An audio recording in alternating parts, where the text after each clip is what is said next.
ការរវៃប្រហារដោយក្របបែកនៅខេត្តปัตตานีមនុស្ស5នាក់បានរងរបួសខណៈជនសង្ស័យកំពុងរត់គេចខ្លួនខេត្តปัตตานีមានហេតុការណ៍ដ៏រន្ធត់មួយបានកើតឡើងកាលពីវេលាម៉ោង 18:57 នាទីយប់ថ្ងៃទី17 ខែមិនិនាឆ្នាំ2026យោងតាមកាលបរិច្ឆេទក្នុងរូបភាពបន្ទាប់ពីមានក្រុមជនល្មើសមិនស្គាល់អត្តសញ្ញាណបានធ្វើសកម្មភាពវាយប្រហារដោយក្របបែកយ៉ាងសាហាវទៅលើប៉ុស្តិ៍យុទ្ធសាស្ត្រមួយកន្លែងសេចក្តីលម្អិតនៃហេតុការណ៍យោងតាមប្រភពព័ត៌មានបឋមក្រុមជនល្មើសមិនស្គាល់ចំនួនបានប្រើប្រាស់រថយន្តម៉ាក Mitsubishi Triton ពណ៌សជាមធ្យោបាយធ្វើដំណើរ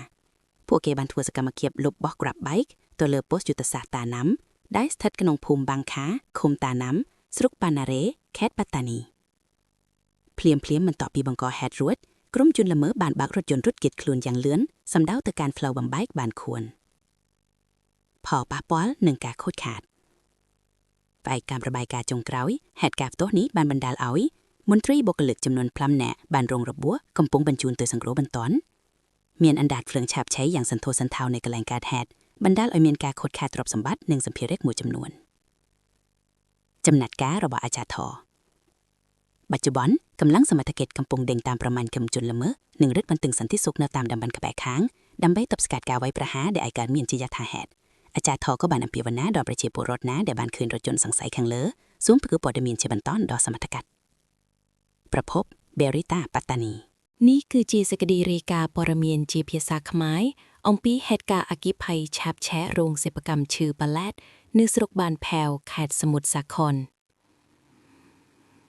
អគ្គិភ័យឆាបឆេះរោងសិប្បកម្មឈើប៉ាឡេតយ៉ាងសន្ធោសន្ធៅនៅស្រុកបានផែវ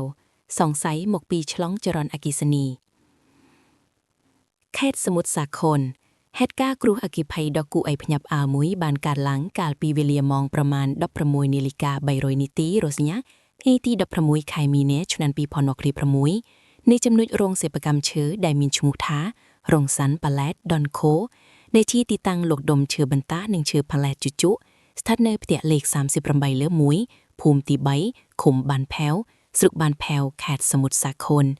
ជាប់ដងផ្លូវខ្សែបានផែវភូហាក់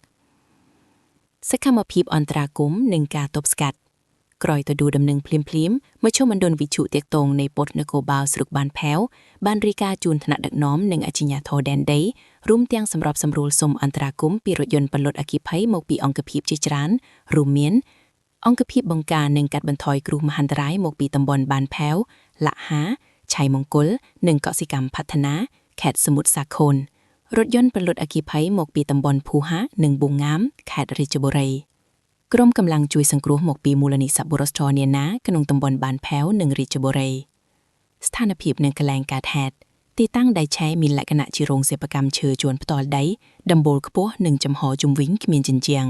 នៅខាងក្នុងនិងជុំវិញរោងសិប្បកម្មមានស្តុកទុកនៅឈើបន្តាប៉ាឡេតនិងសន្លឹកហ្វូមរឹងជាច្រើនមហាសាលដែលជាភ្នាក់ងារចម្លងភ្លើងយ៉ាងសាហាវធ្វើឲ្យអណ្ដាតភ្លើងឆាបឆេះយ៉ាងខ្លាំងក្លានិងរាលដាលយ៉ាងលឿនមិនផុតក្រុមពលុតអគ្គិភ័យបានខិតខំកាត់ផ្តាច់ភ្លើងដើម្បីការពារកុំឲ្យរាលដាលដល់ផ្ទះប្រជាពលរដ្ឋនៅក្បែរខាងដែលរងការខូចខាតបន្តិចបន្តួចខ្លះទៅហើយអាជ្ញាធរបានប្រើពេលជិត1ម៉ោងទើបអាចគ្រប់គ្រងស្ថានភាពឲ្យរលត់ទៅវិញទាំងស្រុងមូលហេតុបឋមនិងការខូចខាតយោងតាមការសាកសួរដំបូងម្ចាស់រោងសិប្បកម្មត្រូវបានគេស្គាល់ឈ្មោះថាកញ្ញាឡាវ៉ាន់តែងកេតប៉ុន្តែនៅពេលកើតហេតុមានតែលោកសំសាក់ជូកូនអាយុ62ឆ្នាំជាអ្នកមើលការខុសត្រូវតែម្នាក់គត់សាក្សីដែលឃើញហេតុការណ៍បានឲ្យដឹងថាពួកគេបានលើសំឡេងផ្ទុះដោយជាការឆ្លងចរន្តអគ្គិសនីហើយឃើញមានផ្កាភ្លើងធ្លាក់ចុះមកលើដីបន្ទាប់មកភ្លើងក៏បានឆាបឆេះឡើងយ៉ាងលឿន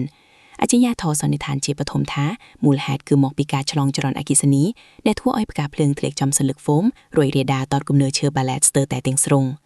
សេចក្តីសន្និដ្ឋានក្នុងហេតុការណ៍នេះมันមានសេចក្តីរាយការណ៍អំពីមនុស្សរងរបួសឬបាត់បង់ជីវិតនោះទេ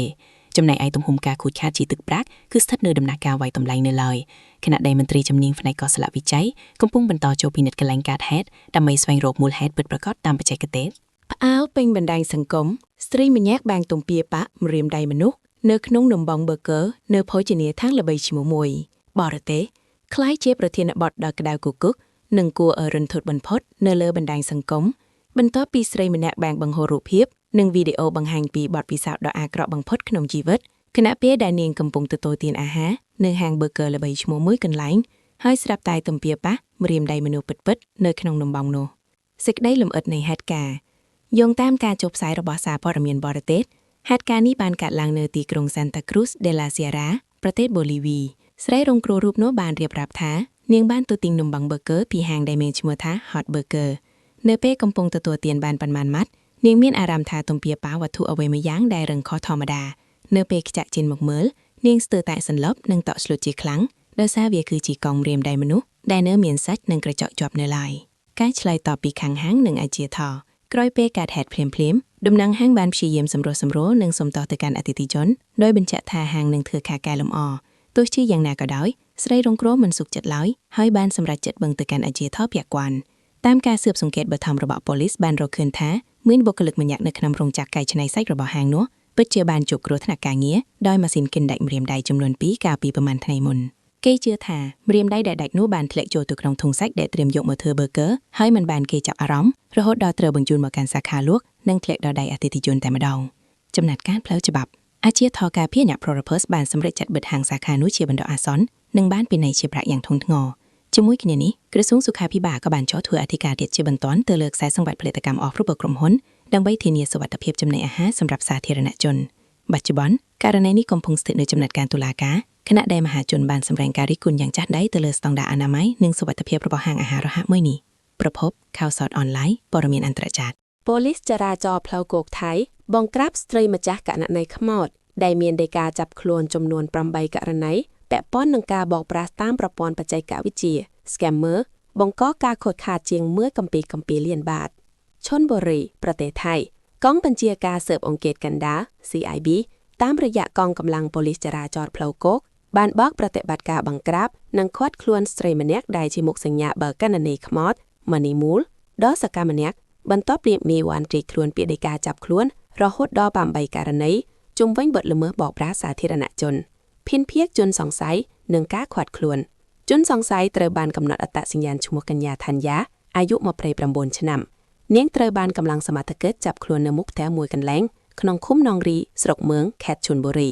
ការឃាត់ខ្លួននេះធ្វើឡើងតាមដីកាចាប់ខ្លួនចំនួន8ផ្សេងគ្នាដែលចេញដោយតុលាការក្នុងខេត្តជាច្រើនដូចជានីកូសួរឈុនបុរីពិษណុលោកប៉ាតានីនិងក្រាប៊ីចន្លោះឆ្នាំ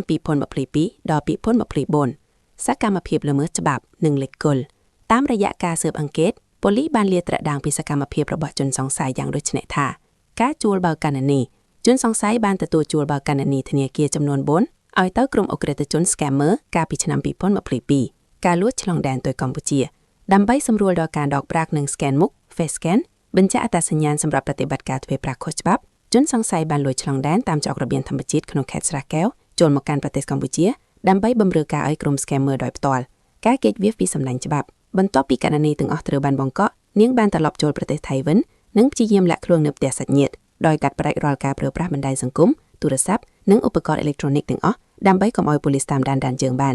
ការសារភាពនិងការខូចខាតជនសង្ស័យបានសារភាពចំពោះមុខសមត្ថកិច្ចថាខ្លួនពិតជាបានប្រព្រឹត្តដោយការចោទប្រកាន់មែនតាមការពិនិត្យបឋមបទល្មើសដែលបង្កឡើងតាមរយៈករណីរបស់នាងបានបណ្ដាលឲ្យជនរងគ្រោះជាច្រើនបាត់បង់ប្រាក់សរុបជាង1.2 លានបាតប្រហែល